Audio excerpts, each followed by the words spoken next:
Hello everyone, welcome to my channel. Hope आप सब अच्छे होंगे। आज हम डिस्कस करने जा रहे हैं क्लास 9th का पॉलिनोमियल चैप्टर की एक्सरसाइज 2.2। प्रीवियस क्लासेस में हमने एक्सरसाइज 2.2 का क्वेश्चन नंबर 1 कर लिया था बच्चे, क्वेश्चन नंबर 2 कर लिया था, क्वेश्चन नंबर 3 कर लिया था। आज हम डिस्कस करेंगे क्वेश्चन नंबर 4। तो चलते हैं अपने क्वेश्चन नंबर 4 की तरफ और देखते हैं कि क्वेश्चन नंबर 4 आपसे क्या कहता है। तो देखो बेटा, जो आपकी एक्सरसाइज है 4.2, उसका जो क्वेश्चन नंबर 4 है वो आपसे क्या कहता है। देखो, क्वेश्चन नंबर अगर हम 4 के अंदर बात करें ना बेटा, तो क्वेश्चन नंबर बेसिकली 4 के अंदर वो जीरोस के बारे में बात करता है। कहता है कि फाइंड द जीरोस। क्या करने हैं आपको? Find the zeros. आपको कैलकुलेट करने हैं, जीरोस कैलकुलेट करने हैं, और किसके? पॉलिनोमियल के। और in each of the following cases. Basically अगर ध्यान से देखोगे तो सारे के सारे आपको क्या दे रखे हैं? लीनियर के लीनियर पॉलिनोमियल है। ठीक है बेटा, तो एक एक करके हम सबके जीरोस को कैलकुलेट करते हैं। और मैंने आपको बताया था पहले भी कि लीनियर के जब हम जीरोस कैलकुलेट करते हैं ना, तो उस पॉलिनोमियल को इक्वल टू 0 के बराबर डाल देते हैं। तो वहां से हम जो भी आपके पास वेरिएबल है एक्स वाई जेड, उसकी वैल्यूज को निकालते हैं, वही उसका जीरोस होता है। तो ठीक है बेटा, तो एक एक करके सारे पार्ट करते हैं। देखो, अब बात करते हैं सबसे पहले किसके बारे में? फर्स्ट पार्ट के बारे में। अगर आप फोर्थ का फर्स्ट पार्ट ध्यान से देखोगे तो फोर्थ का फर्स्ट पार्ट आपसे कहता है P X is equal to X plus 5। ठीक है, अब ध्यान से देखो, फर्स्ट पार्ट आपसे कहता है क्वेश्चन नंबर 4 का first part P X is equal to X plus 5। अब इसका मुझे जीरोस चाहिए। अब मैं क्या करता हूं, पी एक्स को 0 के बराबर रख लेता हूं, जो भी आपके पास गिवन है। P X is equal to 0, इसका मतलब क्या हो जाएगा? X plus 5 is equal to 0 आ जाएगा। इसका मतलब क्या हो गया बच्चे? एक्स की वैल्यू कितनी आ गई? माइनस के 5 आ गई। क्लियर है बेटा? आपके पास क्या आ गई? एक्स की वैल्यू आ गई बच्चे माइनस के 5। अब ये जो माइनस का 5 है ना बच्चे, यही आपका जीरो है। अगर आप चेक करना चाहते हो ना कि सर ये जो जीरो निकला है वो एक्चुअल में सही जीरो है या नहीं है, तो आप इसमें देखो, रीसब्स्टिट्यूट करके देखो। तो minus 5 plus 5 is equal to 0 दे रहा है ना, तो इसका मतलब मेरा आंसर करेक्ट है ना बेटा।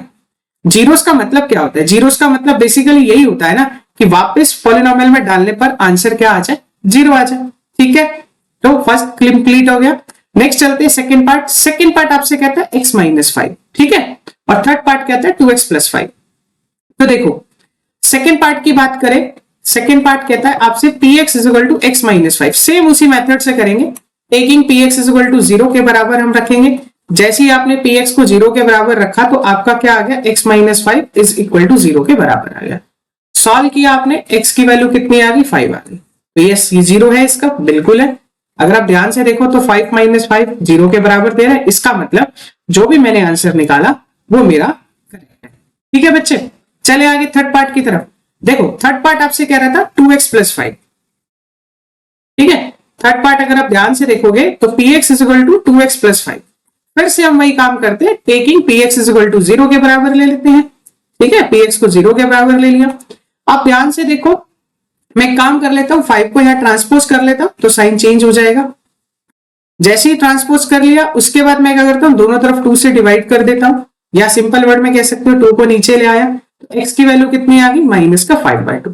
तो ये आपका 0 है। ठीक है बेटा, तो कितनी आ गई? x की वैल्यू माइनस का 5/2। अब आप क्या इसको चेक कर सकते हो? बिल्कुल चेक कर सकते हो। अगर आप फिर से पॉलिनोमियल में डाल दो ना और आंसर 0 के बराबर आ जाएगा, इसका मतलब जो आपने जीरोस निकाला ना बच्चे, वो बिल्कुल सही 0 है। मैं एक बार चेक करके दिखा देता हूं कि जो मैंने 0 निकाला है क्या वो सही है या रॉन्ग है। देखो, अगर मैं इस पॉलिनोमियल में 2x प्लस 5 है ना, देखो px इज इक्वल टू मेरे पास कितना था? 2x plus 5। मैं x की जगह पे माइनस का 5/2 डाल के देखता हूं तो कितना आएगा? माइनस का 5/2 प्लस का 5। ठीक है जी, तो ध्यान से देखो, 2 से 2 कट जाएगा, कितना आएगा? माइनस का 5 प्लस का 5। आंसर कितना आया? 0। इसका मतलब मेरा जो 5/2 है वो बिल्कुल करेक्ट है। ठीक है, तो आप इस तरीके से वैल्यूज को डालकर भी चेक कर सकते हो। ठीक है बेटा, चले फोर्थ पार्ट की तरफ। नाउ देखो, फोर्थ पार्ट आपसे क्या कहता है? फोर्थ पार्ट आपसे कहता है 3x माइनस 2, फिफ्थ कहता है 3x। ठीक है जी, तो फोर्थ पार्ट कहता है आपसे 3x माइनस 2। देखो जी, px कितना है? 3x माइनस 2 के बराबर। फिर से वही काम करते हैं, taking px is equal to 0, 0 is equal to 3x minus 2। 2 को ट्रांसपोज कर देते हैं इधर की तरफ तो प्लस का हो जाएगा क्योंकि साइन चेंज हो जाता है। दोनों तरफ 3 से डिवाइड कर देते हैं, या फिर सिंपल वर्ड में कहें सर मल्टीप्लाई में है तो आकर के डिवाइड हो जाएगा। तो x की वैल्यू क्या आ गई? 2/3। तो ये इसका 0 है। ठीक है बेटा, क्लियर हो रहा है? बहुत सिंपल है, बहुत ईजी है। मैं एक बार फिर से बता देता हूं क्या किया हमने। सबसे पहले पॉलिनोमियल को जीरो के इक्वेट कर दिया, जीरो के इक्वेट करने के बाद हमने यहां से x की वैल्यू निकाल दी, ठीक है। फिफ्थ पार्ट देखते हैं। फिफ्थ पार्ट आपसे क्या कहता है? फिफ्थ पार्ट आपसे कहता है कि px is equal to 3x। ये तो बहुत सिंपल है। अब ये पॉलिनोमियल कब जीरो होगा, ठीक है। आप बिना सॉल्व करे भी इसको बता सकते हो कि सर ये जो पॉलिनोमियल है ना, ये तब जीरो होगा जब x की वैल्यू जीरो होगी, ठीक है बेटा। बट हमें तो यहाँ करके दिखाना है ना, हम तो उसे करके दिखाएंगे। तो अब फिर से वही काम करते हैं, px को जीरो के बराबर ले लेते हैं, ठीक है बच्चे। देखो जैसे ही मैंने px को जीरो के बराबर लिया तो मेरा क्या बन गया, 3x is equal to zero के बराबर। x की वैल्यू कितनी आ जाएगी, 0/3। कंफ्यूज मत होना, किसी भी नंबर को जीरो से डिवाइड करते हैं आंसर आपका हमेशा जीरो आता है, ठीक है। तो इसका जीरो क्या हुआ, x is equal to zero is the zero of the given polynomial, ठीक है। ये सारे लीनियर पॉलिनोमियल गिवन है। लीनियर में बस उसके जीरो पे इक्वेट कर दो, आपका आंसर आता जाएगा, ठीक है। चले आगे। नेक्स्ट कहता है ax, a is not equal to zero. और 6-7 पार्ट कहता है आपसे 6x प्लस का d। तो देखो 6 पार्ट कहता है ax, ठीक है। अगर आप ध्यान से देखोगे 6 पार्ट में, 6 पार्ट आपसे ये कहता है, क्या कह रहा है, px is equal to ax, ठीक है।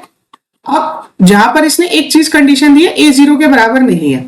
a जीरो के बराबर नहीं है, इसका मतलब ये है कि ये पॉलिनोमियल जब आप इसको जीरो के इक्वेट करोगे ना, तो आप तो मुझे ये भी कह सकते हो कि सर यहां पर हो सकता है a जीरो हो जाए तब px जीरो के बराबर हो। जरूरी नहीं है सर x जीरो हो तभी जीरो के बराबर होगा, ऐसा तो कोई जरूरी नहीं है ना। तो इसलिए ऐसा हो सकता है कि a जीरो रहा, लेकिन उसने पहले ही कंडीशन दे दी मुझे कि a जो है ना बच्चे वो जीरो के बराबर नहीं है। बहुत सीधी सी सिंपल सी बात है, ठीक है। तो इसका मतलब क्या है, x जीरो रहा होगा तभी तो पॉलिनोमियल जीरो के बराबर जा रहा है। देखो कैसे, अब ध्यान से देखो, जब ये आ गया तो इसका मतलब मैं a से डिवाइड कर देता हूं, 0/a is equal to x और 0 समथिंग इज जीरो। कंडीशन भी दे रखी है a is not equal to zero, otherwise 0/0 form बन जाता, नॉट डिफाइंड आ जाता, ठीक है। क्लियर है। तो कितना आ गया, 0 इज इक्वल टू x आ गया। तो x की वैल्यू क्या आ गई, 0 आ गई। सिंपल, ठीक है बेटा, बहुत इजी है। चलते हैं आज के लास्ट पार्ट की तरफ। तो लास्ट पार्ट आपसे क्या कहता है, लास्ट पार्ट आप जब ध्यान से देखोगे तो लास्ट पार्ट में ये कहता है कि जो 7th पार्ट है इसका, ठीक है, px is equal to cx plus का d, ठीक है। यहां पर भी कुछ ना कुछ कंडीशन दे रखी थी उसने शायद कि c is not equal to zero. Same वही लॉजिक लगा रखा है, ठीक है। अगर c जीरो के बराबर हो जाएगा ना बच्चे तो फिर ये कांस्टेंट पॉलिनोमियल हो जाएगा, ठीक है। तो देखो अब फिर से वही काम करते हैं, पॉलिनोमियल को किसके बराबर करते हैं, जीरो के बराबर करते हैं। जैसे ही cx प्लस d को आप किसके बराबर करोगे, जीरो के बराबर, तो मैं क्या करता हूं, d को राइट साइड ले जाता हूं। क्यों ले जा रहा हूं, क्योंकि मुझे x वाली टर्म को एक तरफ छोड़ना है। तो x की वैल्यू क्या आ जाएगी, माइनस का d बाई सी। कितनी आ जाएगी बच्चे, माइनस का d बाई सी आ जाएगी। क्लियर है। तो इस तरीके से जीरोस हमने निकाले हैं। तो जीरोस निकालना बहुत इजी होता है अगर आप लीनियर पॉलिनोमियल की बात करो। क्वाड्रेटिक के अलग तरीके हैं, स्प्लिटिंग द मिडिल टर्म करते हैं, ठीक है। क्यूबिक के अलग तरीके हैं, फैक्टर थ्योरम का यूज करते हैं। लीनियर का जीरोस निकालना सबसे इजी होता है।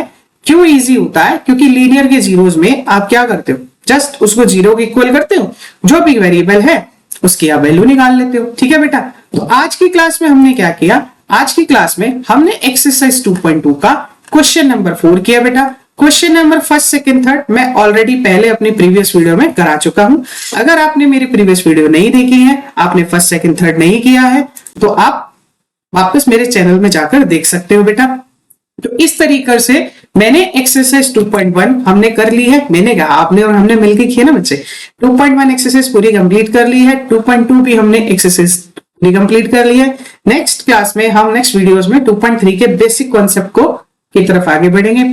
होप आपको आज का लेक्चर अच्छा लगा होगा। अगर आपको आज की वीडियो अच्छी लगी है तो चैनल को लाइक करो, शेयर करो, सब्सक्राइब करो और कमेंट सेक्शन में जरूर बताओ आपको आज की वीडियो कैसी लगी। अगर आप मेरे साथ कनेक्ट होना चाहते हो तो डिस्क्रिप्शन में बेटा मेरा ऐप है, उसका लिंक गिवन है। मुंजाल सर क्लासेस के नाम से ऐप अवेलेबल है। आप वहां पे डाउनलोड करके वहां पे चैट ऑप्शन में जाकर के मेरे साथ कोई भी डाउट पूछ सकते हो, अपनी फोटो क्लिक करके सेंड कर सकते हो। मैं एज सुन एज पॉसिबल जैसे ही फ्री होऊंगा आपको जरूर रिप्लाई करूंगा बेटा। बने रहिए, हार्ड वर्क करते रहिए और बने रहिए चैनल पर, ठीक है बेटा। मिलेंगे नेक्स्ट क्लास में। चैनल को लाइक करो, शेयर करो, सब्सक्राइब जरूर करना बच्चे। ओके, बाय बाय बेटा।